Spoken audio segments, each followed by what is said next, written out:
তাসনিয়া ফারিন 2 বছর আগে অতনু ঘোষের আরো একবার পৃথিবীতে অভিনয় করে দর্শকের মন জয় করেন। কৌশিক গাঙ্গুলির সঙ্গে স্ক্রিন শেয়ার করেছিলেন। এরপর দেবের সঙ্গে সিনেমার জন্য ডাকও পান অভিনেত্রী, কিন্তু ভিসা জটিলতায় হাতছাড়া হয়ে যায় সুযোগ। অবশেষে কাঁটাতারের ওপারে যাওয়ার সুযোগ মেলে ফারিনের। সেখানে দেবের মুখোমুখিও হন অভিনেত্রী, কিন্তু বাস্তবতা তো মেনে নিতেই হয়। বর্তমানে কলকাতা সফরে রয়েছেন ফারিন, ঘুরঘুর করছেন টালিগঞ্জের অন্দরে। অভিনেতা চঞ্চল চৌধুরীও সেখানে ব্রত বসুর পরিচালনায় শিকর ছবির শুটিং এ ব্যস্ত।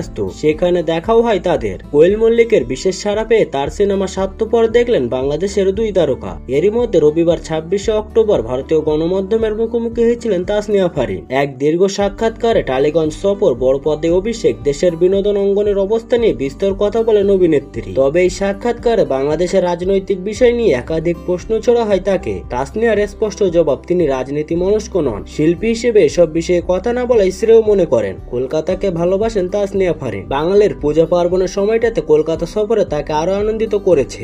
স্থানীয় পছন্দের খাবারগুলো ট্রাই করেছেন। এরই মধ্যে গুঞ্জন ওঠে অনিরুদ্ধ রায় চৌধুরীর আগামী ছবিতে একসঙ্গে দেখা যেতে পারে ফারিন চঞ্চলকে। তবে এই প্রসঙ্গে স্পষ্ট নন ফারিন। সাক্ষাৎকারে অভিনেত্রী বলেন, আগামী ছবি কিনা জানি না, তবে অনেক আগে থেকে অনিরুদ্ধ রায় চৌধুরীর সঙ্গে কথা চলছে। তার সঙ্গে কাজের জন্য মুখিয়ে। আর চঞ্চলদা সেই কাজে থাকবেন কিনা এটাও কিন্তু জানি না। কিন্তু দেবের নায়িকা হওয়ার সুযোগ হারিয়েছিলেন ফারিন। এই কথা শুনে ফারিন বলেন, আর বলবেন না। ওনারা অনেকদিন পর্যন্ত আমার জন্য অপেক্ষা করেছিলেন। আমিও আসার জন্য খুব চেষ্টা করেছি। বেশ টানাপোড়েন গেছে, তখন শেষ পর্যন্ত ব্যাটে বলে হলো না।